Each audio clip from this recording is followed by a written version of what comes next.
ধৰ্মৰ ভিত্তিত তথা আইন বিৰুদ্ধ উচ্ছেদ অভিযানক লৈ সৰব বামপন্থী সংগঠন দুটা আজি নিখিল ভাৰত কৃষক সভাৰ আৰু নিখিল ভাৰত যুৱ ফেডাৰেশ্যনৰ এটা প্ৰতিনিধি দলে মাৰ্ঘেৰিটাৰ লিডুৰ মোলাঙত উপস্থিত হৈ ৰাজ্যৰ সমস্যাৰ বুজ লয়।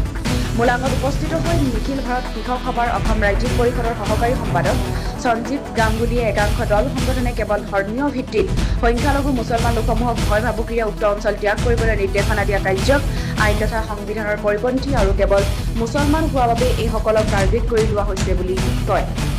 তেওঁ লগতে কয় যে নিখিল ভাৰত কৃষক সভা আৰু নিখিল ভাৰত যুৱ ফেডাৰেশ্যন অবৈধ বেদখলকাৰীক উচ্ছেদৰ বিৰোধী নহয়, কিন্তু এই উচ্ছেদৰ নামত প্ৰকৃত ভাৰতীয়সকলক হাৰাশাস্তি কৰাটোহে বিৰোধিতা বুলি স্পষ্ট কৰি দিয়ে। উল্লেখ্য যে একাংশ দল সংগঠনৰ ভয় ভাবুকিত একাংশ সংখ্যালঘু মুছলমান লোকে উক্ত অঞ্চলত নিজৰ ঘৰ বাৰী আঁতৰি গৈছে। অবৈধ উচ্ছেদ আৰু বিদেশী বিতৰণৰ কাম চৰকাৰ প্ৰশাসনৰ কোনো দল সংগঠনৰ নহয়। সেয়েহে এই ক্ষেত্ৰত প্ৰশাসনক চোকা নজৰ ৰাখিবলৈ তেওঁ চৰকাৰৰ প্ৰতি আহ্বান জনাইছে। মাৰ্ঘেৰিটাৰ পৰা কিশোৰ নালুঙৰ ৰিপৰ্ট 1060 অসম।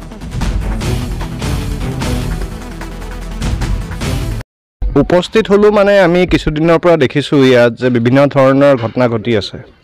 তো আমি অল ইণ্ডিয়া কিষাণ সভা আৰু অল ইণ্ডিয়া ইউথ ফেডাৰেশ্যনে ভাবিলোঁ যে নিউজত যিবিলাক শুনিছোঁ সেইবিলাকৰ কিমান সত্যতা আছে বা কি ধৰণৰ একচুৱেলি ইয়াত ঘটনাটো ঘটিছে সেই সম্পৰ্কে অলপ বুজ লওঁ। আহি ইয়াত যিটো দেখিলোঁ যে মানে ধৰক এইটো END মাটি বুলি কৈছে, কিন্তু আকৌ আমি জানিছোঁ যে END কিন্তু কোনো প্ৰেছাৰাইজ কৰা নাই ইয়াত যে মাটি খালী কৰিব লাগে বা উচ্ছেদ কৰিম আমুক তামুক। বিভিন্ন ধৰণৰ নহয়, দুই এটা দল বা সংগঠনে ইয়াত আহি এনেকুৱা ধৰণৰ কিছুমান কাম কৰিছে, ভাবুকি দিছে বা ইয়াৰ পৰা ওলাই যাবলৈ কৈছে, গুচি যাবলৈ কৈছে। তো আমাৰ প্ৰশ্নটো হ'ল যে এইটো কাম দল সংগঠনৰ হয় নে চৰকাৰৰ হয়? যদি ENDয়ে বিচাৰে বা যদি চৰকাৰী মাটিডোখৰ বিচাৰে, তেখেতসকলৰ কিবা দৰকাৰ আছে, তেখেতসকলৰ উচ্ছেদ কৰাৰ অধিকাৰ আছে, নহয় জানো? কিন্তু সেই উচ্ছেদটো আইনগতভাৱে হ'ব লাগিব, এটা নিয়ম আছে, প্ৰক্ৰিয়া আছে। গতিকে সেইটো যদি নকৰি কোনোবা দল সংগঠনে আহি যদি ভাবুকি দিয়ে বা হেৰি কৰে, সেইটোতো আমি উচিত বুলি ভবা নাই। আৰু এই বস্তুটো সোনকালে বন্ধ হ'ব লাগে। চৰকাৰে কিয় তাত পদক্ষেপ লোৱা নাই, মানে পুলিচ প্ৰশাসনে কিয় পদক্ষেপ লোৱা নাই বা কিয় এইটোক ৰখোৱা নাই, সেইটোহে আমি আচৰিত পাইছোঁ। নিয়মমতে এইটো হ'ব দিব নালাগে। ইয়াত সংঘৰ্ষ হ'ব পাৰে। যদি সংঘৰ্ষ হয়, দায়িত্ব কোনে ল'ব? দায়িত্ব সেই সংগঠনবিলাকে ল'ব নেকি? তেতিয়া দায়িত্বটো চিধা চৰকাৰৰ ওপৰত আহি পৰিব, নহয় জানো? বা প্ৰশাসনৰ ওপৰত আহি পৰিব।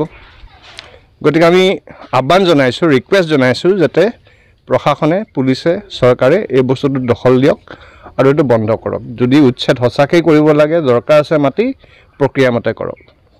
দ্বিতীয় কথাটো হ'ল, সেইটো আৰু এটা ইম্পৰ্টেণ্ট কথা বুলি ভাবোঁ। ইয়াত আমি গম পাইছোঁ যে কিছুমান মানুহ ধৰক নগাঁৱৰ পৰা আহিছে বা বৰপেটাৰ পৰা আহিছে বা মৰিগাঁৱৰ পৰা আহিছে। তেখেতসকল ইয়াত আহি কিবা খেতি কৰিছে বা পশুপালন কৰিছে। এতিয়া তেখেতসকলো ইয়াৰ পৰা যাবলৈ কৈছে কি বুলি, যে তহঁতি বিদেশী। এতিয়া নগাঁৱত থকা মানুহ এজন যদি ইয়ালৈ আহি থাকে, সেইজন কি বিদেশী নেকি নে মুছলিম বুলিয়ে সেইকাৰণে বিদেশী বুলি কৈ দিব? ইয়াততো হিন্দু ঘৰো আছে, তেনেকুৱা হিন্দু মানুহ আছে। গতিকে তেখেতসকলো বিদেশী নেকি? গোটেইখিনি যদি মানে ধৰক উচ্ছেদ কৰিব লাগে, গোটেইখিনি কৰক। এতিয়া ধৰক মই বা আপোনালোক ৰিপৰ্টিং কৰিছে, কিবা সূত্ৰে যদি আপোনালোক ধৰক বেংগালোৰত বোলে নিউজৰ কিবা এটা চাকৰি পালে, এতিয়া বেংগালোৰত গৈ যদি কয় যিটো অসমৰ পৰা আহিছে বিদেশী, সেইটো উচিত হ'ব নেকি? আপোনালোকে ভাল পাব নেকি? গতিকে একেধৰণৰ কথা নহয় জানো? গতিকে সেইকাৰণে কৈছোঁ যে সকলোৱে সম্প্ৰীতিত থাকক, হিন্দু মুছলিম নকৰি ইয়াত যাতে সাম্প্ৰদায়িক ৰাজনীতি নকৰে। যদি সঁচাকৈ উচ্ছেদ, আকৌ ৰিপিট কৰিছোঁ, উচ্ছেদ কৰিবলগীয়া হ'লে যাক যাক কৰিব লাগে সেইটো আইডেণ্টিফাই কৰক চৰকাৰে আৰু প্ৰক্ৰিয়া মতে কৰক। ধন্যবাদ। খাই আছোঁ, বাস কৰি আছোঁ। এতিয়া হঠাৎ আহি কৈ আছে মানে আমাক মানে ইয়াৰ পৰা আঁতৰি যাবলৈ কৈছে। আৰু ৰাধেশ্যাম গড় তেখেতৰ মাটি বুলি এখন আমি খালী কৰিম, জবৰদস্তি বহি আছোঁ। আমিতো জবৰদস্তি বহা নাই। তাৰ দেউতাকে 20,000 টকা লৈছিলে, আজি 40 বছৰ আগত লৈছিলে। লৈ কিনে নিজে ঘৰ বনাই নিজে বহালে মোক। এতিয়াতো তাৰ দেউতাও নাই। এতিয়া কৈছে এতিয়া নিজে খালী কৰি গুচি যোৱা, ইয়াৰ পৰা নহ'লে আমি ভাঙি দিম বেলেগ মানুহ আহি কিনি। সেইকাৰণে আমি নিজে নিজে ভাঙি গৈ আছোঁ আৰু ইয়াৰ পৰা। হয়, আপোনালোক অৰিজিনেলি ক'ৰ হয়? অৰিজিনেলি মই ইয়াৰে হওঁ। মোৰ জন্মও ইয়াত মোৰ এইটো ঘৰ ভাঙিছে এইটো ক'ত যাম এতিয়া ক'ত যাবলৈতো জেগাই নাইকিয়া মোৰ বেলেগৰ মাটিত এতিয়া গৈ কিনে এতিয়া আৰু সোমাইছোঁ আৰু এতিয়া উপায় নাই মোৰ কৰিব নোৱাৰে